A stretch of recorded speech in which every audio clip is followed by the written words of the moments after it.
Welcome back to the Jen's Treasure. Today we are going to get back into another wire wrapping video. Hope everybody had wonderful holidays. Yesterday was Christmas, today's the 26th.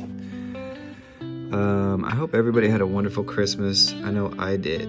It was a refreshing year of this time was like the first Christmas for me that it just didn't seem like Christmas at all. I just kept my head down, stayed busy with doing things and wasn't concerned about gifts and whatnot. But Christmas Eve and Christmas Day, some friends invited me to have dinner. So it was a wonderful time of gathering around food and family and friends, and there was zero focus on gifts, which is really, isn't that the spirit of Christmas anyway? So it was great. Thanks for asking.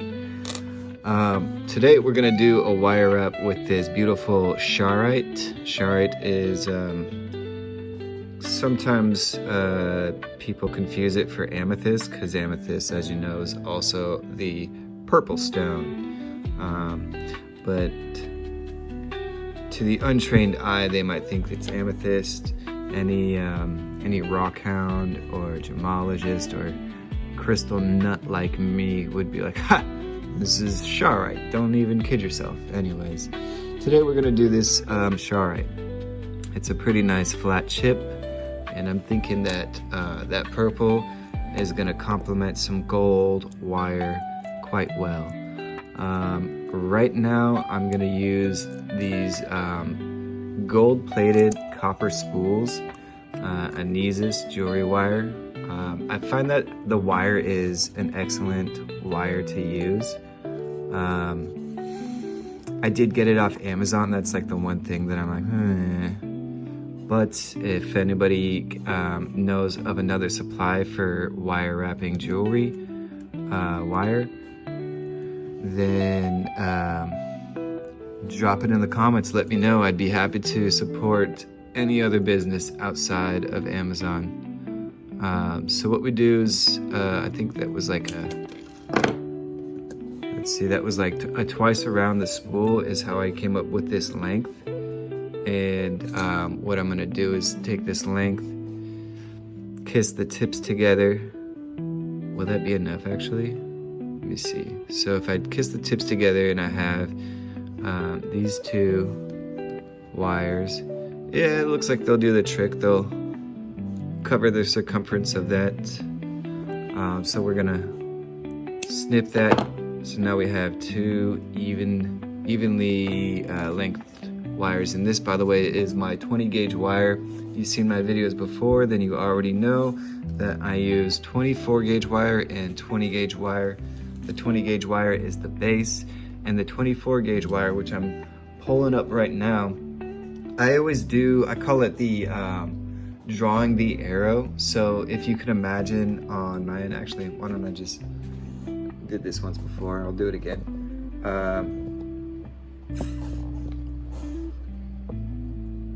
You know, I didn't have to do that. I could have just reversed the camera angle, but now you get a nice little shot of what I look like. Give me one sec. Yeah, so here I am, and here is my 24 gauge spool. For this one I have chosen this, what does that say? Fadeless copper. Again, I got this off Amazon. There's nothing wrong with the wire. I like the wire, it's perfectly fine. I just don't want to support Amazon. So what I was saying anyway about the bow and arrow is that if I were to take this and then pull on the screen as if it were a bow and arrow, why don't I just get up out of my seat? You can see me demonstrate it better. So here I am. It's like if I were to draw an arrow, right, in about that length, so it's from my full arm's length and then also my chest length coming across. That's about the length that I use. For me, my #1 rule for wire wrapping, I'll always say this for my classes, #1 rule is to overestimate the amount of wire that you use, because it's always an unfortunate crime against humanity when you try to be more precise and then being off, and then it's not enough wire and you can't finish a beautiful wrap. So now we've got our length for our 24 gauge wire. What we're gonna do is kiss those tips together one more time. And then we'll do that zip tie to find that loop at the other end. And instead of clipping this like we did with these two wires, we're actually gonna take these wires and thread them through. And then I pinch down, separating each length, pulling them to their respective sides so that this 24 gauge wire goes out that way. And this one, it's the same wire, but it's each end. So one end goes that way and one end goes this way, that way. And then I just kind of eyeball what appears for me to be the middle. And then I'll pinch down on holding all three wires in place and then begin to do my coils. And it's important to, especially if this is your first time, it's important to go slow. You really want to make sure that you're mastering the technique rather than rushing through it. Sometimes even I can find myself getting a little anxious and wanting to just finish rather than taking the time to perfect the craft. And as you notice, as I continue to coil around, you'll notice that these two wires, you want to make sure that they maintain flat and parallel to each other, as opposed to getting twisted up like that, which as you coil, you can see how it naturally wants to get twisted. So for me, what I will do is just take a moment to untangle those, and also like on the coiled portion, make sure that if the coiled portion is kind of like getting warped or somehow, yeah, I guess warped is the most appropriate word, then you just want to fix that. And then once you get a good amount of that portion coiled, then what you can do, or one option anyway, I find this to be the most helpful for me, is to pinch down with these flat pliers. Make sure that they're the flat ones and not the rounded needle nose, and you certainly don't want to use any clippers. But with your flat pliers, you can pinch down so you have a more of a firm grip here. And then as well, it's also, the pliers fingers are more thin than compared to my bulky human fingers. So I find that this grip is more suitable to be able to kind of master this technique and skill. And another thing I'll mention is that you want to make sure that your coils are nice and tight, all tucked in with each other. And then you can also even use your pliers to kind of like, you see how I'm pinch,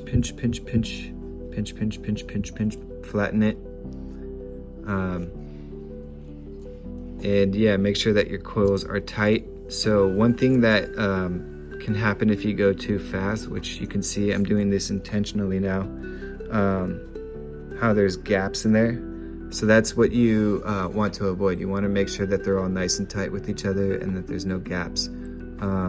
Two ways to resolve the gaps. One thing you could do is just with your fingers pinch down and then slide those in. But if the gaps, when they were gaps, they're pretty terrible gaps, then there's a chance that the evenness here is going to be off skew, because when you push those together, it creates kind of like unnecessary in excess of length in the coil, and that coil, when you flatten it out, it has to figure something out. So it might make like one of these individual coils where it wraps around be like more elongated than the others, and then you can feel a ridge if you were to brush it. So that's not necessarily what I would recommend if when you're coiling and there's gaps, if the gaps are too terrible, you don't want to do this technique of pushing it in like that. But the other technique, the other solution would be to just simply unwind those coils and then re-attempt at them, making sure that they're really nice and tight. And if you notice, this is one technique that I have to make sure that my coils are tight. So I spin a full rotation and then I slide my pointer finger up the wire all the way to wedge in between, and that will like push and tuck in this coil. Go for another coil and slide my finger up. Go for another coil, slide my finger up. That's one technique. That's my technique. If you come up with your own, that's totally okay. In fact, encouraged. I'm a big fan of innovation. I think any real artist can't hate on innovation. Otherwise, they're not really an artist. They're more just a perfectionist, in my opinion. Two very different things. Anyways, so as I coil along here, I want to be keeping an eye out for the length of the coiled portion, and I want to make sure that I don't overdo it. So for example, if this were going for, say, this stone, this very skinny stone, I would say that's too much coil because you've clearly covered the base and you have enough to wrap around. But then there's like too much room that the bottom here, it could like, if so, the next step, for example, is for me to bring this wire across over the top, and then this wire would come around over the bottom, or the backside, the front side, backside, rather than top and bottom. So it would look like this. And if you do too much coiling here, then it's potential that stone could just slide out the bottom. But that's because this stone, for example, is skinny. So it would be an issue if we were working on that stone, but we're not doing that one today. That was a green turquoise from Mexico. What we are doing is the Charoite, which is a little bit more wide at the base there. So we actually should even do a few more coils still. And to maintain a balance and symmetry from left to right, what I do is I'll pull on these 24 gauge wires to see, you can see how on this side is a lot more short than this side, and that just means that to create these coils, I've eaten up more of the length on this side than this side. So the simple solution is to, when I continue to do my coils, to coil out on this side. So that's what we'll do. So I get my pliers fingers grip secured, and then I'll give a few more coils. And you can see that these two wires are already kind of crossing, but it's not too much of an issue that I need to stop to adjust them. I could actually go back after I've coiled them and then just kind of realign it and fix it. It's pretty easy to work with depending on the softness of wire that you choose to work with. Of course, for me, I'm always working with the copper wire. As I said before, this is gold-plated copper wire. Most any video that you'll see of mine is going to be some form of copper, either silver plated, gold plated, or just regular copper. So now we're going to retest that width, because that looks pretty good right there. Let's see what it says when we actually tuck our stone in there. So that looks good. The idea is that, especially with a more rounded stone, as opposed to a skinny stone where it's rounded, but then you've got these long ends. If it's more rounded, then you wanna find that where you do this next step of bringing the wire across, you wanna make sure that it doesn't happen outside at the full width length of the stone, that it happens somewhere. So what I'm saying is, if this were, we're using this point to follow along, if that were my pointer. So if this were the middle here, and you're coming out, right here you can see it's not fully at its full width. Out here is, and there's just enough of a difference between here and here that it'll hold the stone in place, which is especially important for a nice flat stone like this, because these ones can be the really tricky ones that can slide out with not a lot of, they don't need a lot of wiggle room to slide out. So what we're gonna do, as you can see, I brought that wire across the middle, and we're gonna switch gears so that this wire that was coiling over here switches over to this side and now continues the coiling on this side, and it will be the exact opposite to keep with that symmetry. So the wire that was coiling outwards this way is now coming around the back side of the crystal and then attaching itself to the opposite end there. And I am gonna get away with not keeping the crystal in place here, which is not always the case. I'm getting away with it because of the flatness of the stone. But if it were to have like a little bit of a protrusion to it, so you can see if this is the flat stone, it still has quite a bit of an arc there.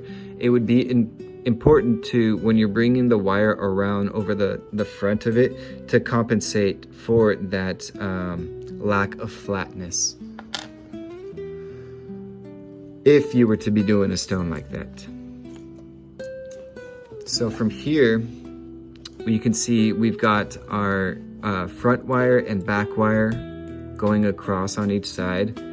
And now we've kind of built a bit of a frame for the crystal to rest in the wire. So I'm not even touching the crystal, and it's just resting in there. So next we're gonna continue coiling along on each side. And you'll notice that I'm back to working with my hands for the time being, as opposed to the pliers. I don't know why I chose to do that, actually. I suppose there's not necessarily a reason, but that's just what's natural to me. But now that I've got a few coils, I'm gonna go ahead and, oh, this is why, because for the first few coils, even these, the pliers, the width of the pliers finger is too much. But now that I've got 1, 2, 3, maybe 4 coils in, now I can pinch the tip of that pliers and continue to coil along.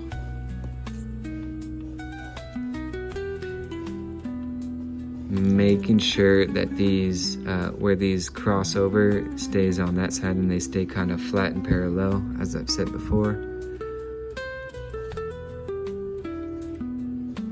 So we'll do a few more coils on this end, and then we're gonna switch up and swing it over to the other side. So to re-explain what I was saying about the pliers, you could see with the one coil, it's not really enough for me to, there's not enough coiled surface for me to pinch down on the pliers, if you could see that. So what I do is go back to using just my hands and fingers and get the first few coils done.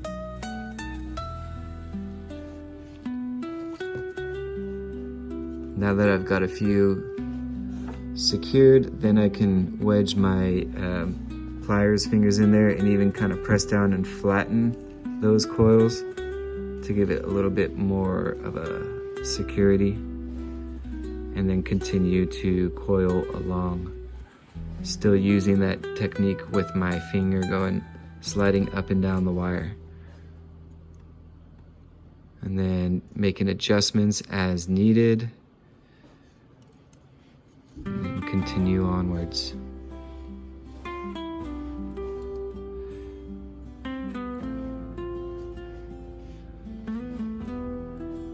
All right, so from here, what we're gonna do is actually take a moment, throw in our crystal here, and just check where we're at as far as the height.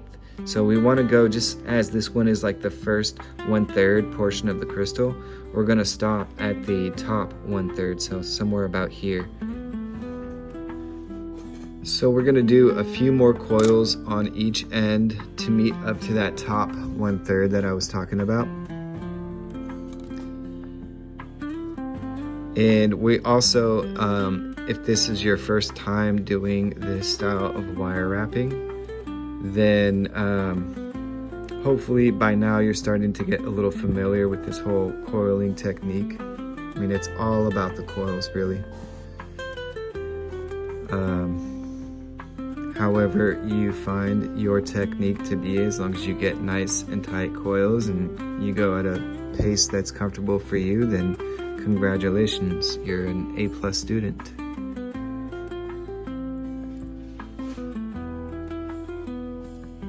So we just want to, the other thing too is we want to keep a nice balanced symmetry. So for example, you can see how this bottom wire here is, it's pretty balanced and even. It's not like coming at a zigzag angle or anything, it's just straight across. So we want to also allow the top one to just be straight across as well. So the way to do that is to make sure that each of these lengths coming up, that they are symmetrical with each other. So it looks like I have just a few more to do on each side before we'd go and do the next step, which is another switch up.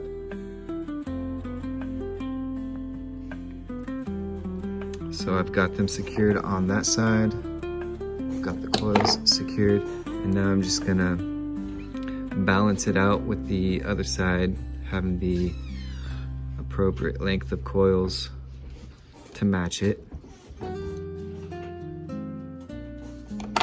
So let's see how that looks.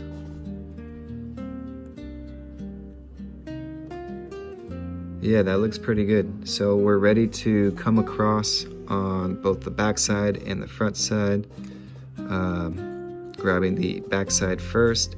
And we want to make sure that when we attach it to the other end,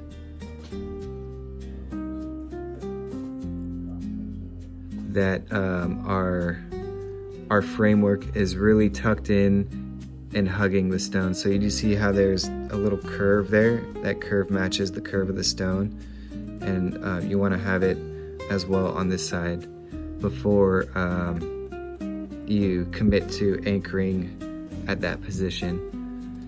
And speaking of anchoring, we'll just go ahead and do like 1 or 2 more coils to really solidify that anchored position, and then we can bring the other wire across over the top or over the front, and then anchor it onto the opposite side.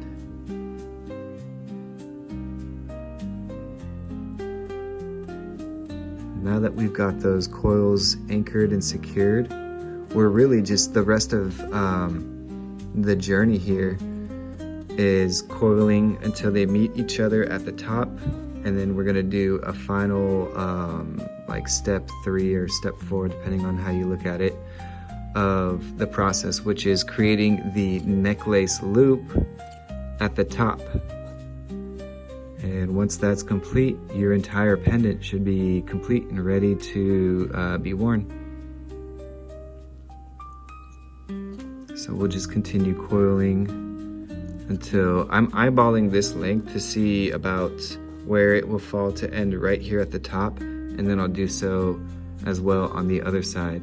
And you remember how I was talking about the in the beginning about overestimating the amount of wire that you need? I'm glad that I did overestimate, because my overestimation ended up being an underestimation, but because it's over and under, it kind of balanced out to be ending at the perfect amount of wire that I need. So I got very lucky there. It's a Christmas miracle.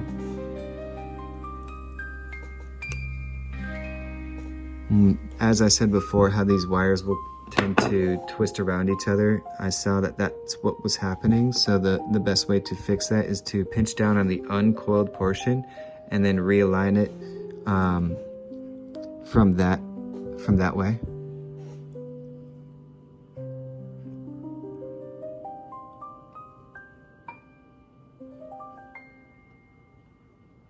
And then since I finished the amount of wire that I even have to coil, that will have to do for where we're gonna coil up to meet the other end.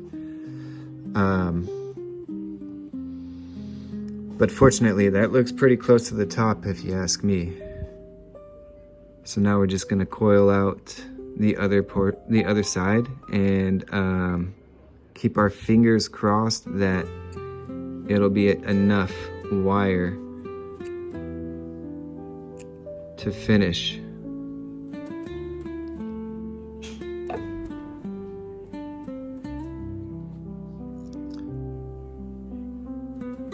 So you'll notice that I, once again, am skipping the pliers and just working with my fingers. Sometimes towards the end when the wire is pretty short, I find it to be preferable. Not that it's necessarily easier or anything, but I just have more fine touch control than I would with the pliers. And if you'll notice, actually there's that little kink in there. So if you find that when you're doing coils, this little kink right here, that's what I'm talking about. So if you find that when you're doing coils, you wind up with a kink like that, it's important to kind of smash that or massage that, kind of pinch and roll lightly with the pliers to kind of take care of that. But it's important to take care of that before you continue on with too many more coils, because if you just coil on and forget about it and then wait till the end to finish it, there's not going to be a lot of room for that coil to like massage itself in, and it would just be stuck there. So it looks like, I don't know, they don't quite meet each other, it looks like. But I'll tell you what, I'm not going to give up. What we're going to do is, first things first, there's that little pokey tip, so I always want to make sure that I tuck in any pokey tips. The second most important rule of wire wrapping is no pokey tips, because nobody likes pokey jewelry.